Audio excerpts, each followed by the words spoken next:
Ассаламу алейкум, приветствую вас на канале инноваций горизонтальных связей. Сегодня у нас Валикум салам.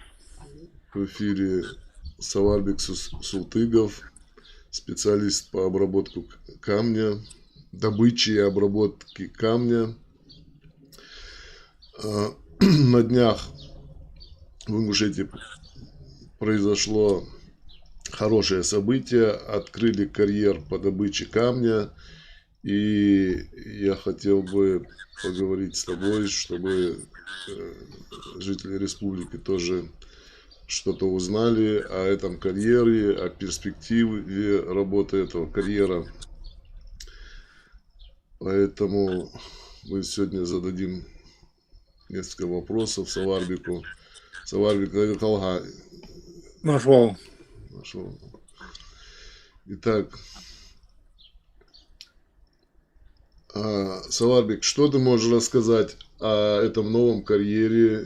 Я знаю, что ты бывал в этом месте, где он примерно расположен, какие виды камня будут добываться на этом карьере.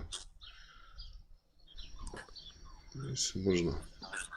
Ну, вкратце, не углубляясь в историю, на сегодняшний день карьер называется, месторождение называется Фуртокское.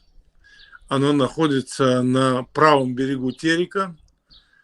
И если географически так сзади он находится, то это при въезде в Джарасский район, где стоит арка. Не доезжая до арки, но переехав через мост, который через реку Терек, дорога уходит влево, и по этой левой стороне дороги, не доезжая до карьера, вот примерно на этом месте находится месторождение Фуртокское. Ну, известно, она была уже давно, лет 20 как минимум, его пытались разработать наши же земляки. И это месторождение состоит из доломитизированных известняков темно-серого цвета. Ну и в основном это материал декоративный. Он не относится к чистым доломитам, которые используются в металлургической промышленности, стекольной промышленности. Иначе бы это месторождение было бы федерального значения. А это месторождение Фуртокское, оно местного значения, к сырью местного значения относится. Вот. Место это, конечно, очень красивое. Это берег реки Терека. Там подъездные пути уже к нему есть. Вот сейчас, как показала видеокартинку, которую мы все видели, состоялось открытие месторождения карьера. На этом месторождении закуплена новая техника, создан коллектив. И мы все как бы с воодушевлением приняли это известие как большой как бы шаг в развитии добычи и обработки природного камня в Ингушетии. Возрождение, можно сказать, потому что такие эпизоды в жизни республики были уже. Но сейчас, вот когда один из главных меценатов и который человек, который большие деньги и вдохновляет республику на большие проекты, Гуцериев Михаил, и также власть в лице Калиматова Мухаммад, они совместно как бы начали движение в этом русле. И мы все приветствуем и ждем результатов их деятельности, запуска предприятия, чтобы это все как бы получило дальнейшее развитие и дало как бы толчок к возрождению этой промышленности, добычи и обработки природного камня.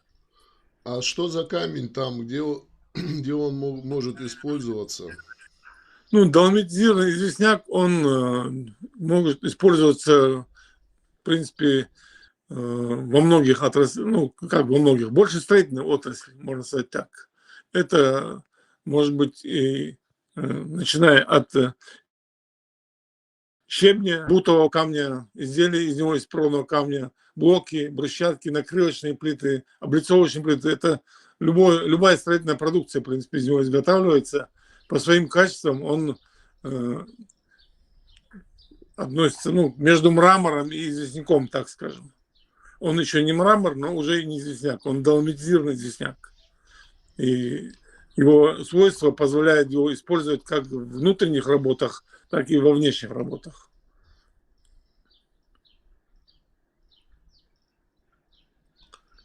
Так, в двух словах скажем, что известняк от доломита отличается степенью, составом и степенью изменения его. Доломитизированный известняк — это средний между известняком и доломитом. Так, Самарбек, знаешь ли ты об этом, или как ты думаешь, куда планируется использовать, в какие направления? Он планируется его продавать или какое-то целевое использование под какие-то проекты? Знаешь ли ты об этом что-нибудь? На сегодняшний день, учитывая большую программу, которая, опять же, компания «Сафмар», которая руководит Гуцериев Михаил Соловейкович, она запустила большую программу по восстановлению башенных комплексов в Горном Ингушетии. Мы знаем, сколько там работы и на какой срок. И так как на восстановление башен нужно сырье, а доломитизированный известняк почти идеально подходит под это дело, нужно большое количество сырья, и именно сегодня, потому что уже работают несколько компаний, и в будущем они планируют увеличить количество этих компаний до 10, и для них нужно сырье. И это сырье они не могут брать там, где брали наши предки, практически в ближайшем месте, где эти башни строились, потому что это заповедная зона. Поэтому был предприняты поиски месторождений вне заповедной зоны, которые бы максимально соответствовали материалу, из которых изготовлены наши башенные комплексы. Это, можно сказать, один из видов этого материала, доломитизированный известняк.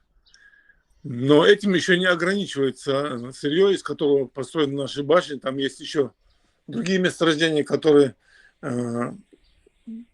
компания «Сафмар» планирует запустить. Это и Алкунский мраморизованный известняк, и другие месторождения.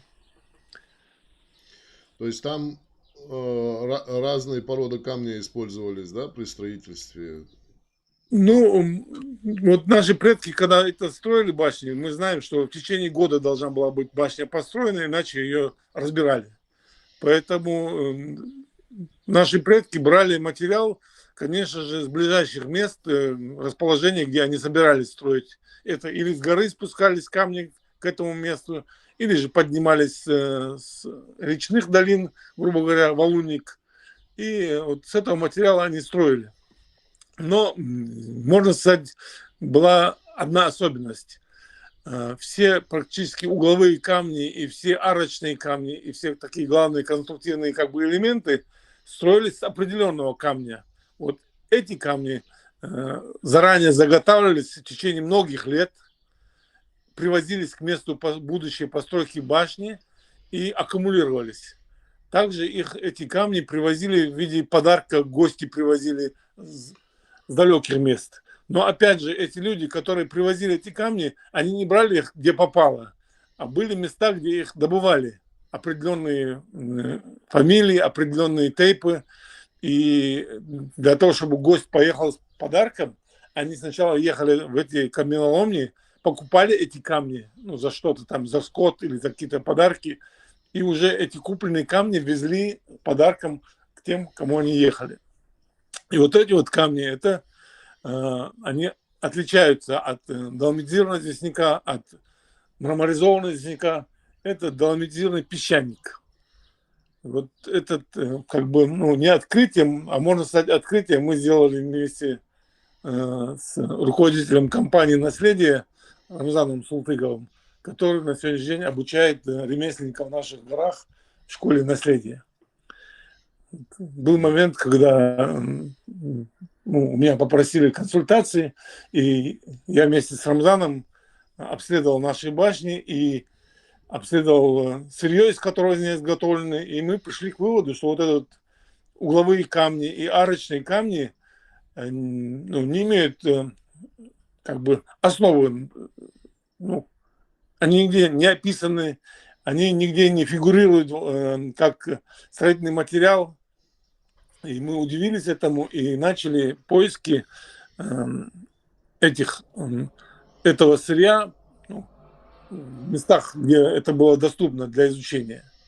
И несколько мест мы этих обнаружили, но времени было очень мало, чтобы более детально обследовать это дело.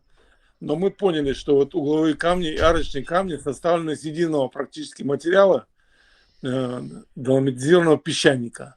Некоторые башенные комплексы, они все построены из него, потому что вот они были близки к выходам этого материала. Вот такое вот неожиданное открытие мы сделали в одном из походов, с Рамзаном Султыковым и с его другом и соратником Гогием Якубом. Я наблюдаю за их работой, молодцы ребята, радует то, чем они занимаются. Саварбик, вообще по опыту твоему, я знаю, что у тебя есть свой карьер, по опыту твоему, как он распределяется обычно, вот каким методом добывается камень и как ты предполагаешь, каким методом будет добываться там камень и в какой пропорции этот камень, он как бы деловым материалом может быть, из которого могут там какие-то товарную продукцию выпускать, там, которую можно и на экспорт, и на рынке поставлять. И какая часть идет вот на, как бы, вот этот бутовый камень, как бы, булыжники вот эти, которые используются, не булыжники, а камень, который используется в строительстве башен и так далее. Как он вот распределяется примерно в процентном отношении? Если взять даже рынок России, не будем на международный пока выходить, но сегодня и уже многие годы мягкие породы являются дефицитом в строительной отрасли. Его обычно завозят с Китая, там, с других стран, сейчас вот Турция, Иран, допустим, Индия. Эти мягкие породы, не граниты, которые их называют мраморами в общепринятом как бы классификации, и они завозятся. В России мало месторождений именно такого строительного камня. Наши соседи, допустим, дагестанцы, осетины, они карьеры, но и они не обеспечивают гамму, как бы цветовую гамму, и вообще предложение как бы ограничено. Поэтому вот именно вот это фуртокское месторождение, оно отличается тем, что цветовой гамма его темно-серого цвета, она, можно сказать, эксклюзивная.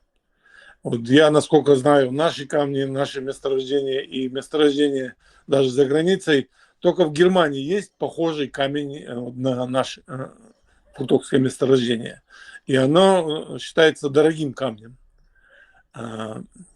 Он дороже ракушечника, дороже мрамора, дороже известняков, которых я знаю. Вот именно вот этот германский камень, он считается дорогим. Если у нас, я не знаю, насколько детальная разведка произведена этого фуртокского месторождения, но я видел там вот предыдущие добытчики там добывали блоки, и там до сих пор лежат эти блоки, несколько блоков. Достаточно ценное цельное сырье, мало подверженное эрозии, мало трещиноватое. И если удастся добывать там хорошие блоки большого объема, то реализация и потребители с удовольствием примут его на рынок, грубо говоря, и будет использоваться в различных стройках. То, что вот в карьере мраморов, известняков, вот мягких пород, выход изделия из этого карьера, до 25% считается хорошим. Остальное все уходит в отвалы. Отвалы могут быть тоже разные. Отвалы блоков, отвалы бутового камня. Вот то, что наших программ по восстановлению башенных комплексов, там практически вот, достаточно бутового камня. То есть, ну там, грубо говоря, до 0,5 кубов в объеме. А все остальное, как бы, ну, можно использовать уже и в щебень, ну и можно использовать в качестве каких-то заливных конструкций тоже. Поэтому вот то, что касается добычи блоков в карьере. Потом вот эти 25% блоков, которые хорошего качества могут там появиться, они дополнительно, если их на заводе обрабатывать, то там опять как бы часть продукции уходит в отходы, отвал. И в конечном итоге ну, чистыми от объема заготовки остается практически там до 10%, так скажем. Вот нужно исходить из того, что вот общий объем, сколько у них в проекте есть, где-то 10% можно сделать чистой продукции. Какое-то количество объемов блоков будет. И будет большее количество бутового камня отходов. Нам повезло, что у нас есть такая программа по восстановлению башенных комплексов. Поэтому практически весь бут будет уходить туда на восстановление башен. Ну, то, что останется в виде мелкого там отходов, в виде щебня, отходов от производства каких-то изделий, это уже будет превращено в щебенку. И доломитовая щебенка, она тоже ценное сырье, потому что оно по качеству своего, как бы, его можно использовать практически даже на подстилку дорожных полотен, на изготовление конструкций, ну и, возможно, даже каких-то, ну, где мало предъявляется претензий по качеству, возможно, даже какой-то металлургии или еще где-то этот продукт может быть использован. Ну, мы знаем, что у нас там рядом расположен завод Кавдоломита, который уже простаивает много лет. Вот он может также и там из остатков делать муку, которая в дальнейшем может быть использована там. Его используют и в комбикормах, и в стекольной промышленности, и в металлургической промышленности, но там, где не предъявляются высокие претензии к качеству доломита. Потому что вот доломит, кавдоломита, который добывают сегодня осетины, да, и которые планировали добывать наши, это доломит высокого качества и очень ценное сырье. И вот, отличается от того доломита, доломит сделан известняка в фуртокском месторождении, который вот в этой чистой продукции нельзя использовать. То есть, как я понял, пока что говорить о том, что этот карьер будет там самоокупаться, приносить какую-то прибыль, пока что разговор не близко, как бы, да? Ну, хозяин, здесь как бы мы знаем все, что любое предприятие не может быть оккупацией с первого дня. Во-первых, затраты на него, если посмотреть, вот мы видим новую технику, которую они закупили, да, она недешево стоит. И в том числе любое предприятие после открытия своего, она начинает потреблять ну, какие-то объемы финансовых ресурсов. Налоги, зарплата, оплата разных смежников и все прочее. Поэтому нормальный, как бы хороший проект окупается за 3 года. Который сложный проект 5 лет. Это при условии, что есть сопутствующие... Самарбик, это при условии, что есть сопутствующие предприятия, где вот этот товарный камень будут обрабатывать, делать из него продукцию, продавать. Так имеешь в виду?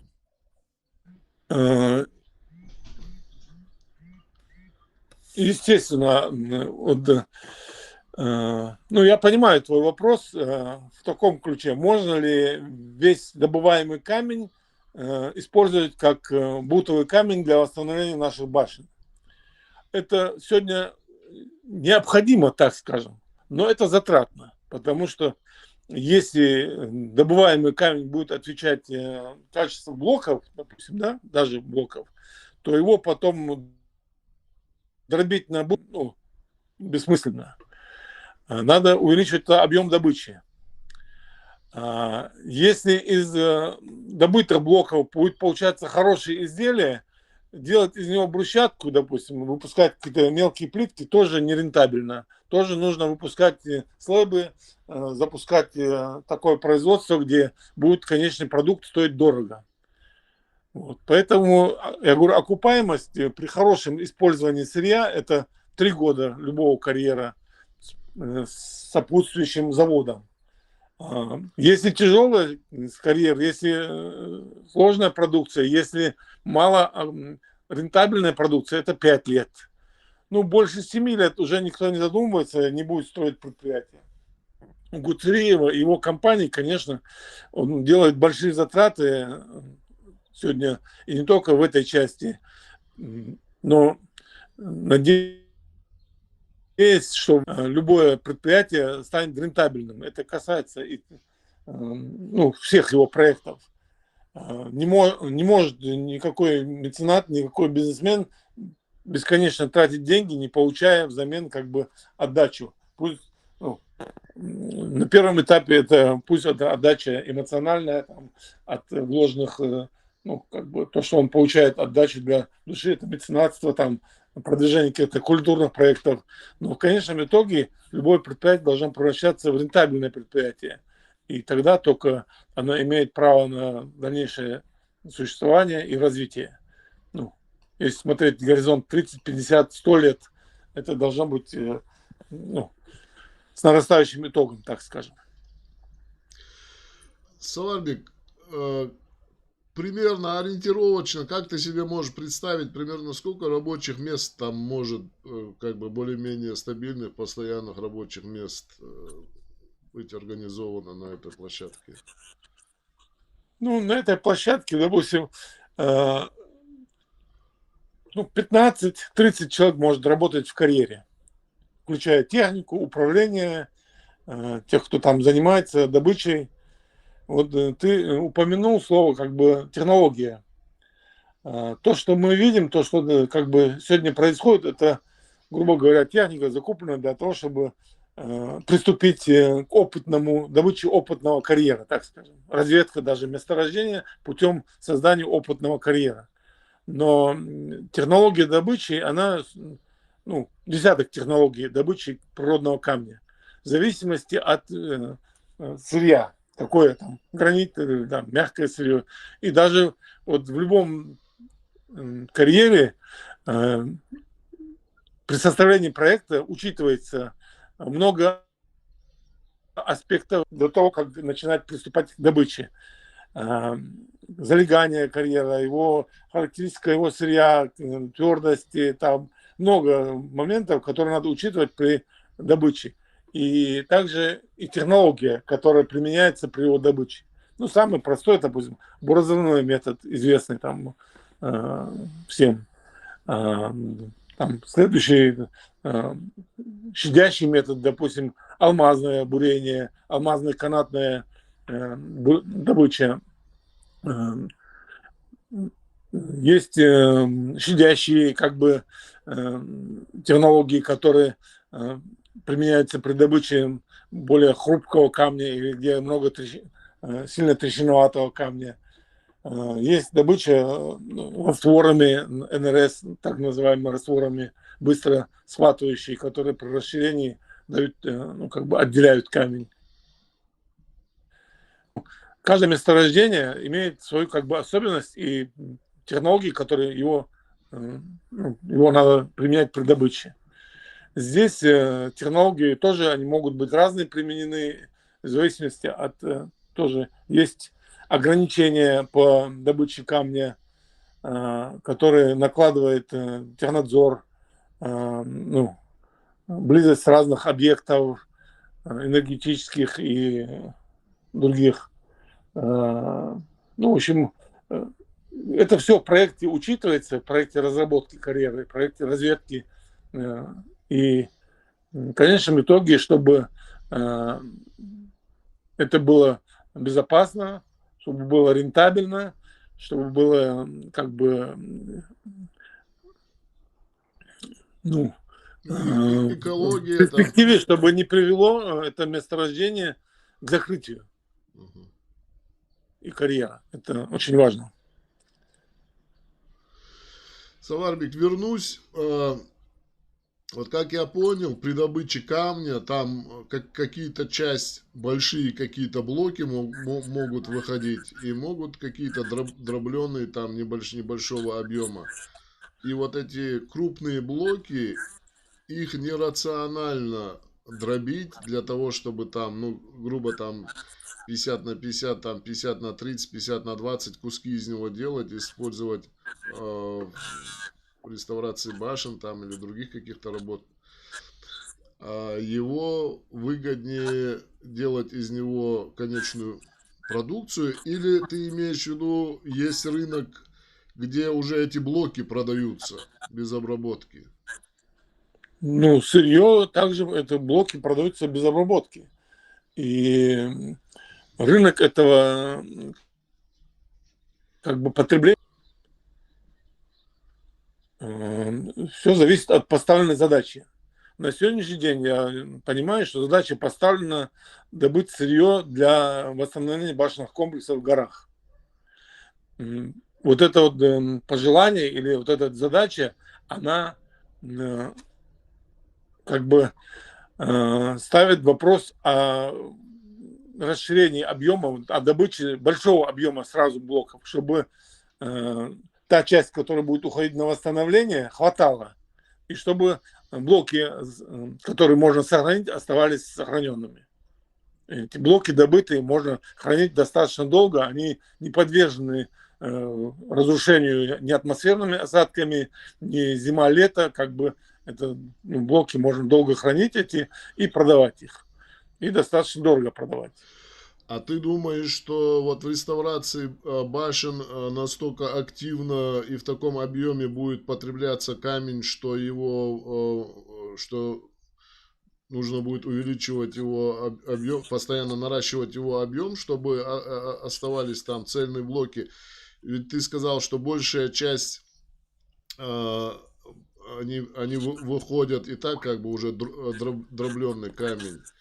Если там больше Все 50, зависит, хозяин, да. все зависит от проекта, который они составили, грубо говоря, который должны придерживаться.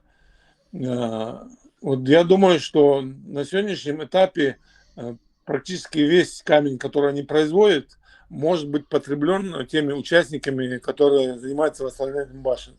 Тем более, что они как бы не будут стоять на месте, их объем работы будет увеличиваться, и количество участников тоже будет увеличиваться. Это мы находимся пока на стартовой площадке этого процесса, и также будет этот камень использоваться не только в горах, но и на равнинной части в строительной отрасли. Ну а если продавать его в регионе или даже на федеральном уровне, то это должен быть хороший объем, грубо говоря. Ну, я как-то там не слышу пока желания продавать его, как бы на коммерцию выходить, чтобы на плоскость куда-то. Насколько я понял, речь Хозяин, идет исключительно, да. хозяин, если Гуцериев и его компания готовы делать затраты и дробить весь этот камень в бут и отправлять его в город для восстановления башен, то это часть, затратная часть, увеличивается. То есть, чтобы дальше они могли нормально развиваться и не постоянно не башлять туда, нужно в любом случае продавать, да? Нужно полноценно использовать сырье по его качеству, по его характеристикам, по его значимости. По-другому никак.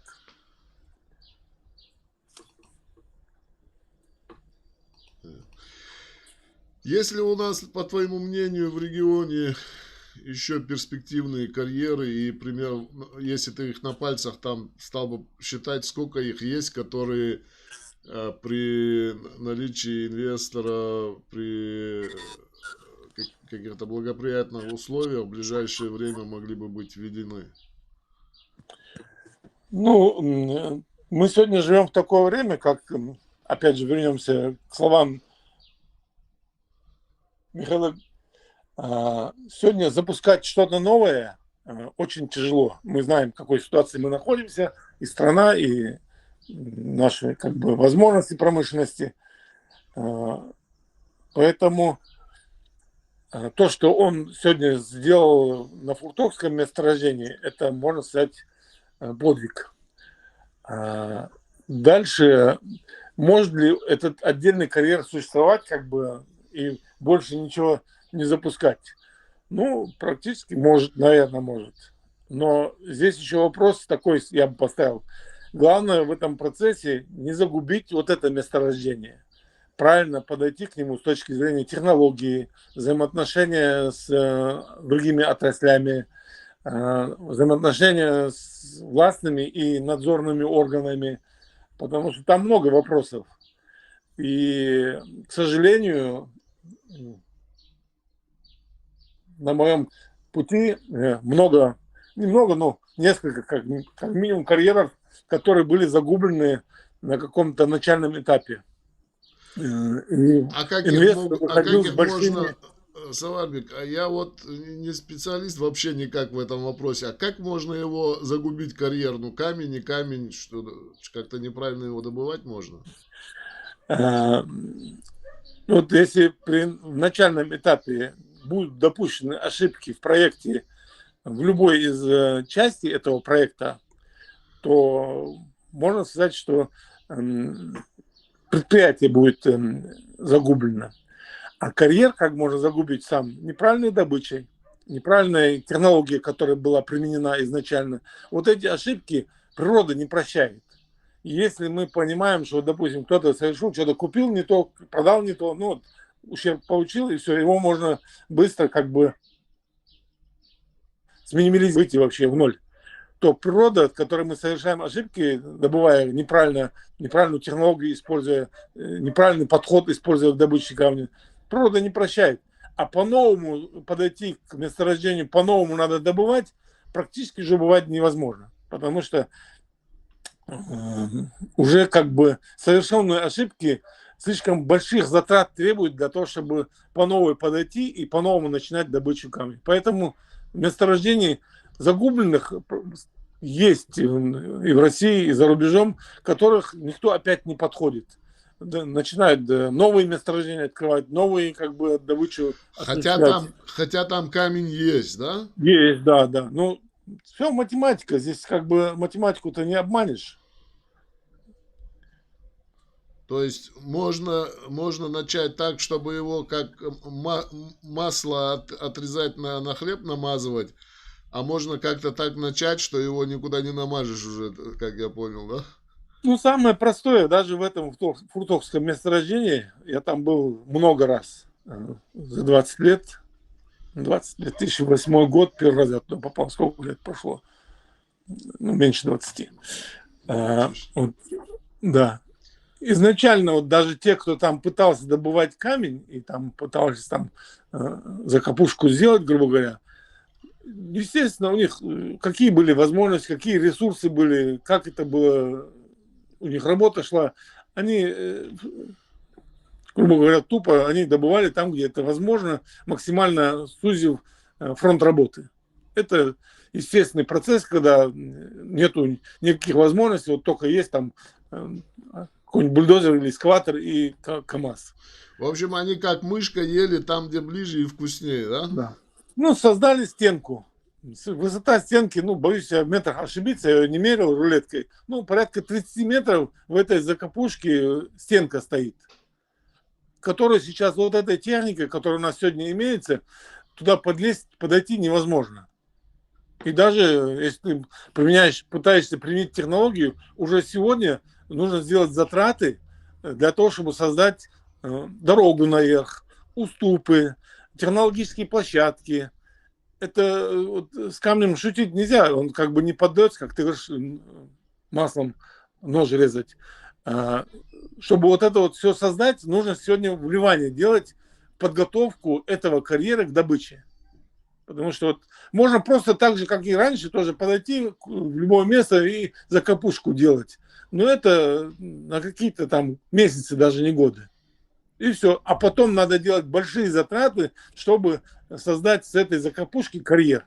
Поэтому для того, чтобы карьер запустить, делают крышу, делают подъездные площадки, отвалы, дороги, уступы, технологические площадки, где может техника разворачиваться, спускаться, подниматься.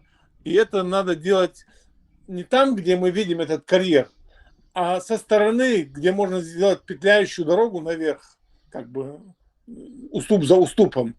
А это затратная вещь. Практически эти затраты, они не окупаются, их нету, от них не происходит отдача никакая. Это затратные вещи. Сегодня у них такая задача стоит, и они вынуждены, исправляя ошибки предыдущих как бы потребителей этого камня, пытаться параллельно добывать камень и параллельно вести работу по вскрыше, по всем позициям, которые я назвал. Саварбик, здесь в чате... Ну, подожди, Хозяин, я тебе еще один пример приведу. Хозяин. Вот у нас в Алкуне мраморизованный известняк в виде щебенки есть. Вот все ездили по этой дороге в сторону Таргима. И видят, там карьерчик небольшой был у нас по щебню. Алкунский мраморизованный известняк в виде щебня. Это справа от дороги такая высокая стена, где копали экскаватором. Копали, пока стенка, практически там 30, 40, 50 метров, может, даже высотой образовалась. Они обрушали, выкапывали. Теперь к этой стенке не может никакой экскаватор, никто подъехать, потому что как только он внизу копнет, сверху на него все это обвалится и засыпет их. Теперь, как это месторождение снова запустить, уже, можно сказать, испорченное, то к этому месту нужно делать подъездные дороги и площадки, уходя в несколько, до километров в сторону практически, чтобы вот туда наверх заехать. Если то есть это надо делать дороги наверх и потом сверху слоями снимать уже, да? Да, по-другому никак. Вот если бы они изначально с дороги начали вот эти заезды делать и змейкой пошли бы наверх потихоньку, площадкой за площадкой, возможно, они бы как бы сегодня добывали эту щебенку, и там все было бы нормально. Тогда уже и следующие там подъездные пути здесь потихоньку по ходу из отхода этого можно было... Да. Они параллельно бы добывали, и параллельно, но они бы не ушли бы так высоко вверх. Понятно. Я хотел спросить в чате, там, ва алейкум салам, всем, кто в чате пишет вопрос в чате, Лом зовут. Я прослушал или нет, не знаю, а экспертизу проводили камня? Наверное, человек говорит о том, что есть ли радиация там или какие-то такие моменты. Естественно, при проекте разведки месторождения проводятся экспертизы. То, что документально положено делать, все проводится. Но вот специалистам, грубо говоря, которые этим камнем занимались и занимаются другими камнями, вот если брать тех практиков, которые работают с камнем, да, то экспертиза, можно сказать, пройдена. Я эти образцы готовил и возил на выставки различные и показывал этот камень. И везде он проходил на ура. Потому что люди, которые всю жизнь занимаются камнем, они могут, грубо говоря, с внешнего вида его поцарапав, капнув на него кислотой, определить его возможности. Но профессиональная экспертиза, которая проводится в специализированных институтах, она полностью дает расклад от состава, морозостойкость, изнашиваемость, стираемость, полируемость, блеск и все прочее. Эта экспертиза, она еще, наверное, впереди. Что у нас там каменщики светиться будут, потом переживать людям не надо, как я понял, да? Нет, дорогой там есть содержание серебра. Вот когда в 2008 году меня первый раз пригласили на этот карьер, как карьер черного камня. Я удивился, говорю, откуда вот в таком месте у нас черный камень, потому что я знаю, что там не магматические породы, а осадочные. И я поехал на карьер с молотком, в сопровождении этого человека, смотреть карьер черного камня. Мы подъехали, на самом деле, это гора черная, она имеет вот это место, вздутие такое имеет, и она черного цвета сдалека. Подъехали мы, и потом, когда я стукнул по камню молотком, оказался он внутри не черный, а серый. Ну, темно-серый, серый, но не черный. Но внешне, вот внешние стороны этих блоков, камня, трещины, все были черные. Я удивился, ну, это оказалось растворы, которые вот сделали из ну, желтовато-серого доломита, темно-серый, растворы, которые шли из-под низу земли, они подняли это место в виде горки. И по трещинам отложилось серебро, ну, серебросодержащий раствор, который окислился и почернил вот эти поверхности его камня, трещины. Он сейчас такой же, поверхность у него темная, а внутри он темно-серый, серый. То есть там где-то внизу серебро может быть, да? Ой. Весь наш Цейломский массив, если посмотреть, ну, просто взглядом, да, он состоит из двух цветов: серый и желтоватый такой вот. Такие, ну, даже любую фотографию откроет, ты увидишь, что вот Цейломский перевал, вот этот весь как бы массив, он состоит из известняков, доломитов, ну, вот, осадочных пород. И он в двух цветах: серый, стального цвета, и желтоватого цвета. Вот желтоватого цвета — это где свежий скол, грубо говоря, практически там, ну, или там не содержится серебро. А все темно-серое — это с увеличенным содержанием серебра, которое окислится на воздухе давно и вот выглядит темно-серым. У нас в составе вот этих осадочных пород большое количество серебра. Но не для того, чтобы добывать его там, и это, речи об этом нет. То есть не деловое, да, так чисто для Ну, цвета. может, где-то в глубине, ну, недр есть промышленное содержание серебра, но вот известного месторождения у нас нет. Понятно. Так, что еще? Я не специалист в этом, поэтому у меня небольшое количество вопросов закончилось. Я не знаю, вот один момент. Ты сказал, что вот Гуцериев, они то, что запустили этот фурторский карьер, что они совершили подвиг. А почему ты считаешь, что у нас в республике, чтобы запустить карьер, который, он же востребован, насколько я понял, этот камень востребован, и это как бы ликвидный товар. А почему ты считаешь, что это подвиг? Почему у нас в республике все так трудно и тяжело, и надо совершить подвиг, чтобы что-то заработало? Ну, наверное, исходя из предыдущего опыта наших предприятий, которые открывались, закрывались и до сих пор не функционируют. Наша республика, она и маленькая, и компактная, и густонаселенная, и, вот, наверное, большая конкуренция среди тех, кто хотел бы что-то начать, что-то заделать. Так И когда кто-то наоборот должны они пытается, там на перегонки открывать. да, ну если кто-то у нас что-то начинает делать, то все кидаются тоже как бы повторить этот опыт. Все хотят. Но, да, ну как бы Ну, это конкуренция, это хорошее дело, конечно, но в общем, когда кто-то хочет должны что-то положение и не быстро окупаемые. когда кто-то хочет что-то начать, все тоже хотят, но не все умеют, да? Ну, уметь — это уже второй вопрос. Иметь возможность — это первый. Понятно. Вот. Ну Вот, и как бы заканчивая, со своей стороны, то, что я как ингуш, и как, ну, хотя я не живу в Ингушетии, но я болею и очень как бы радуюсь всем положительным моментам, которые в Ингушетии, ну, мы все патриоты своей республики. Первый вопрос, который мне всегда задают: а есть ли у нас в республике золото, золотые месторождения, россыпи там или еще что-то?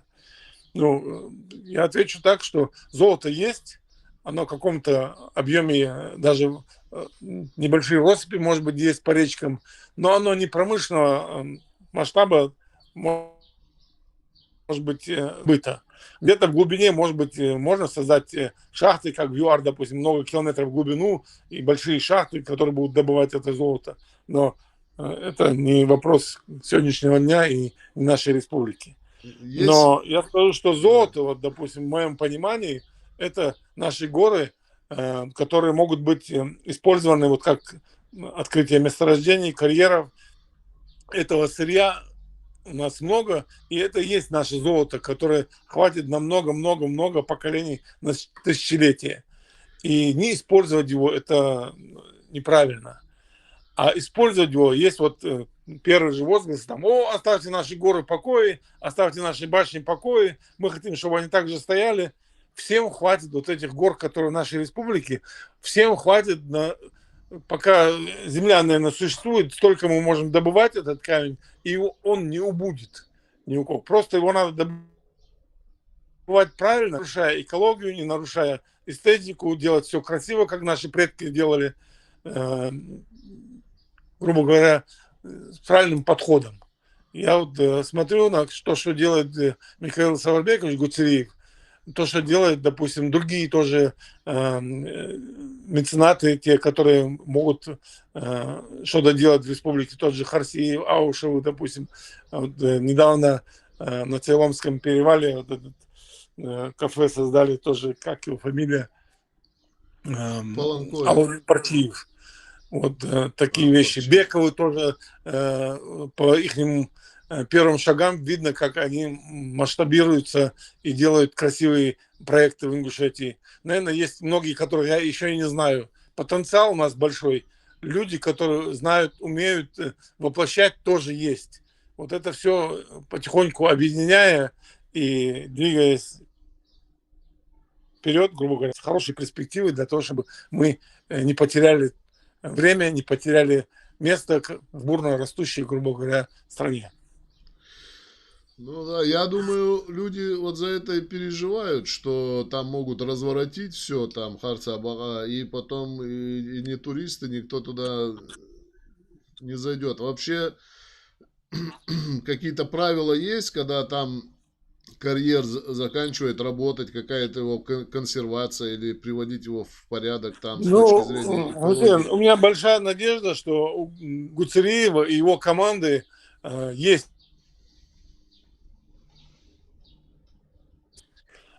и они правильно смогут расположить э, и свои возможности, и свои способности, чтобы, чтобы не допустить ошибок и минимизировать те ошибки, которые были допущены до них.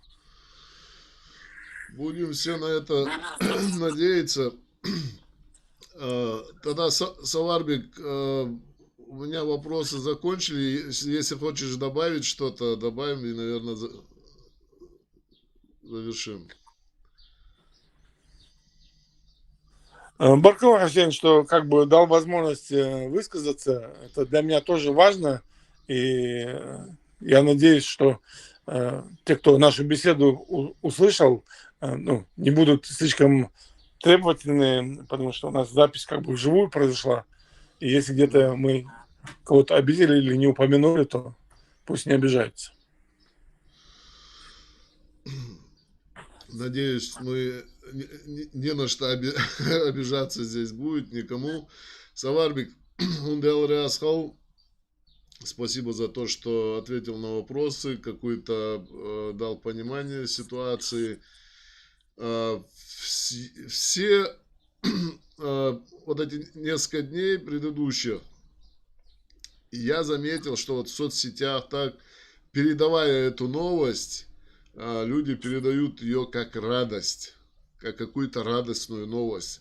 Наше общество уже соскучилось о каких-то новшествах, о каких-то хороших новостях, о каких-то перспективах, когда открываются какие-то перспективы, там новые предприятия. Я не говорю, что мало делается там в республике, но есть вот такие важные ключевые моменты, то есть работают реставраторы, как бы академия реставраторов, сейчас для них камень. В общем, все потихоньку смыкается в какие-то системы и начинает более-менее работать, и это людей радует.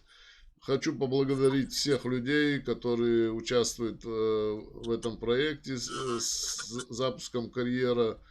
Желаю всем удачи. Далберки Болчин Бол. Далберки Тошин. Всем, Аминь. всем успехов. Спасибо за внимание всем. Спасибо еще раз тебе, Саварбик. На этом тогда завершим.